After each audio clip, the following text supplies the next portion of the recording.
What's up, everyone? I am Tim Oates on bass, and you're watching me try a new practice technique.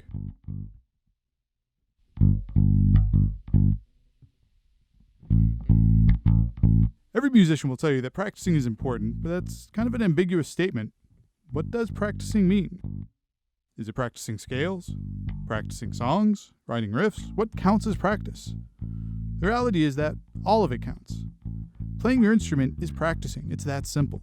But there is something to be said about how different practice techniques will have different impacts on you as a player. So understanding what is most effective for you is important.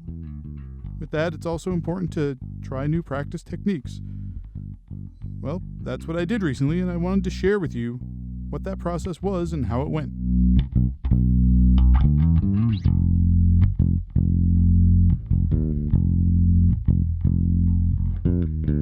First, let's talk about my plan, which was pretty simple. The plan was to play for 30 minutes with my camera recording me. Well, 2 cameras, but in full transparency, the second one was more for video editing purposes. You know, because I was going to make this video. But that's really how simple the idea was. Play for 30 minutes, record it, watch it back, and see if anything good came out of it. And I can tell you, I got way more out of it than I was expecting. Now, I don't think anything I wrote is groundbreaking by any means. There's some things that potentially could be developed into songs, but the value in the exercise ended up being less about what I did and more about what I learned from watching it back. Watching me fiddle around with the same riff over and over again, trying to get my fingers to cooperate with what was going on in my brain, trying to add in dynamics and creativity so the line doesn't sound too repetitive and stale was honestly kind of painful, but I needed to see it.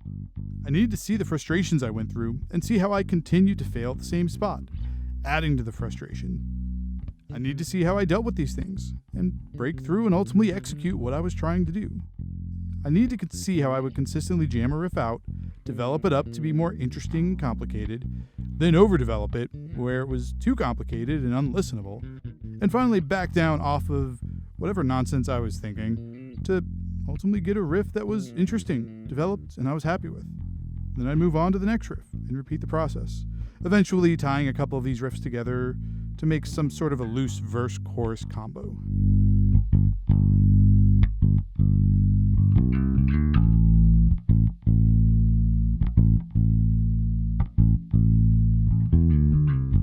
Another interesting aspect I noticed about myself is I tend to incorporate a single rest into my transitions, like a lot.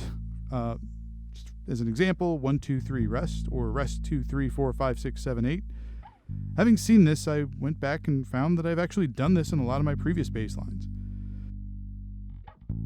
Now, this isn't necessarily good or bad on its own, but it's important for me to know so I can make sure I'm not using it as a crutch. I need to make sure I'm challenging myself to get more creative in future writing sessions.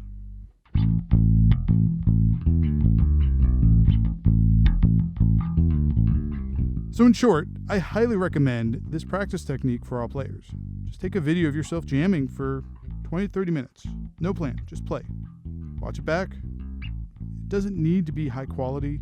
You can do this on your phone, but watching yourself play when you're exploring your instrument for new ideas will tell you far more about yourself than you could imagine. You keep making beautiful music, and I will see you in the next video.